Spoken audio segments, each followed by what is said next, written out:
Hi there, Face here. Dawson Rider Ricky. Hey YouTube, Dawson Rider here. Welcome to my review for the Power Rangers Power Morphin Megazord. This is part of the Playskool Heroes line and the biggest release for it so far. So much so that it's exploded my review station, so I literally just have the walls and you can see the window up there. So yeah, it's a big guy here, so it's going to be a little bit tight quarters in terms of going over stuff. And I'll kind of give you the idea for the size comparison. Just for a quick look, here he is next to the Red Dragon Thunderzord that just released. So he's basically like roughly double the size of that. So he's definitely the largest release we have gotten for these so far. Even though this is titled the Power Morphin Megazord, it's pretty obviously based on the Wild Force Megazord. I mean, you have that really like happified Wild Force Megazord face, but you can tell it's supposed to be that with the crown and whatnot. You can see the lion in there, you got shark, you got tiger, and then somewhere in there's a bison. I guess poor Noble Eagle got, you know, turned into a border with a handle on it. I don't know, but it's an interesting choice to be sure, especially since Imaginext large one was the classic Dino Megazord, and for them they went with Wild Force. And I do appreciate the fact that we're doing non-MMPR stuff. I think look-wise, this guy is the weirdest one. I mean, I know that in general, the Playskool one kind of has, like, kidified designs, but I think, in general, I do kind of like the stylized look of him, and I never find it to be that bad. But I think this one is so stylized to a degree where it almost looks like a bootleg, if I'm being honest. And again, I know this is the Playskool line, meant for kids, but I just think it looks off compared to the rest of the line. Like I said, it has this bootleg look to it in the design, like they were trying too hard not to copyright. Something of note before I forget it, this did include stickers, unfortunately. Put the stickers on for me. I'm not your maid. So you have one here, there's a sticker there, sticker there. There's some stickers on the side, there's one of each of these on the sides of the shoulders. Some stickers down here on like the knees area, and then there's also some inside the little leg cages, which I'll get to in a minute. And this guy can transform, which I'll also get to. He also includes a little minifigure, if you wanted to further reinforce that this is Wild Force. You have your Wild Force Red Ranger. He's one of the ones that I don't think looks the greatest. You have that stylized lips, even though the Ranger didn't have that. Like, these are so hit and miss, where I think some of them look cool and some of them look just really weird. They do have little bits of articulation, as you can see, which is nice. Also includes this little weapon here, which is the, you know, the blaster, which I think was an interesting choice. It's just kind of top-heavy, I feel, which is kind of weird, but I guess it's nice. Like, I don't know what else they would have included. The Falcon Summoner, maybe just the little punchers and stuff. But anyway, let's go ahead and go over the gimmicks. So the most basic here, obviously, is you have your missile launching action. The missile actually looks really cool with a lion face, so watch out. There you go. Also have some gimmicks in the shoulders here, where here you can literally just store Red Ranger in here, and that'll continue to make noises at you.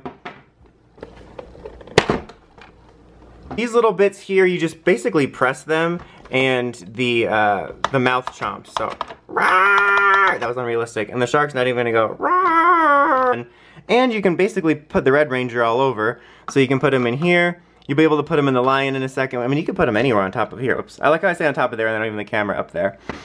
And then there's some gimmicks down here with the feet. For these bits down here, we have everyone's favorite gimmick, which is cages. I guess all of a sudden with playsets, they decided kids just really like putting things in cages. And there's basically two different kinds here. So you have this one here, where if you can get that to go up, there you go. You have like the cage here, you know, trapped in the cage with Michael and Lucifer. And then, thanks, spoiler alert, you're supposed to have like one of the Rangers here just fall through.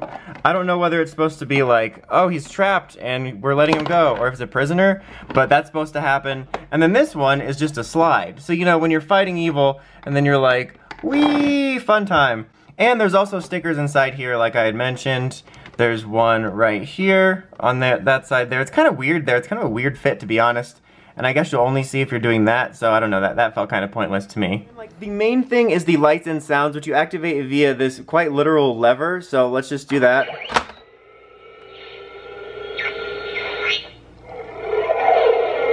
So that pops out, and then now you have that little symbol here for the Playskool line, and then you can put Red Ranger in there. So, whew, that was a blast. You get another sound, so there's our deactivation noises.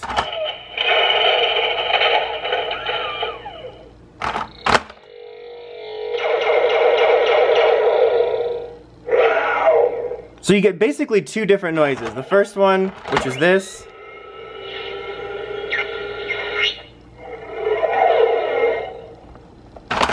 And then the more cat sounding one.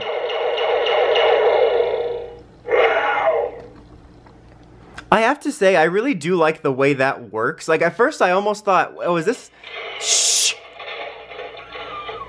At first I thought, oh, is this like a safety bit so that this stays in the package? But no, it's part of the transformation, which we'll see in a second. But I like the way that this retracts and extends out of it. It has a nice... We get it, you're electronic. It has a nice mechanical feel to it, which I find satisfying and I really quite like. And I think kids will get a kick out of it.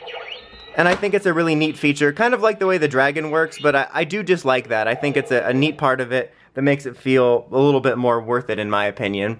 So let's go ahead and show the transformation.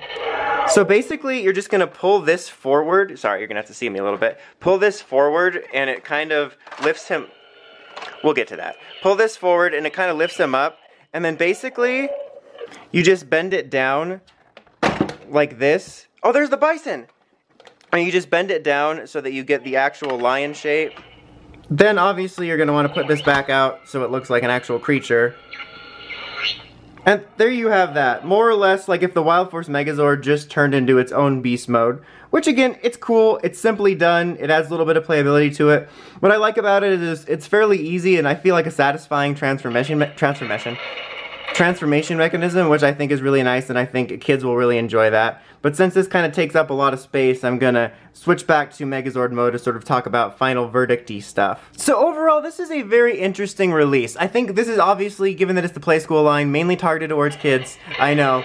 And I think this is one that they will get a kick out of, because obviously it gives you a lot to do. The giant size is also kind of a plus, which I'm sure will be exciting, and there's all kinds of little playset things to do all over, some cool sounds. I think this works really neat. I do just kind of wish it looked a little less bootleggy compared to the others, just even from the Playskool design itself. But I think this is something ultimately that for like the big Christmas present under the tree for kids will really like because there's a lot to do with it. But I wouldn't recommend going for it now of any age because it's kind of pricey for what you get and it's still just kind of okay. So my only real complaint about it is I just wish the design was a little bit less weird. Like I appreciate the stylized look, but I feel it almost doesn't even fit with the others if that makes any sense. But yeah, for kids, not so for much collectors unless you're really super hardcore about it. But either way, I would wait until around the holiday times for maybe a sale because regardless of whether you're interested in this for you or your kids or not, it's a bit pricey at the moment. Anyway, that's about it for this one. Until next time, don't forget to like, comment, subscribe. And of course, don't forget to climb the steps and ring that bell so you can get notifications from my videos. Thanks guys, Dawson Ryder, signing out.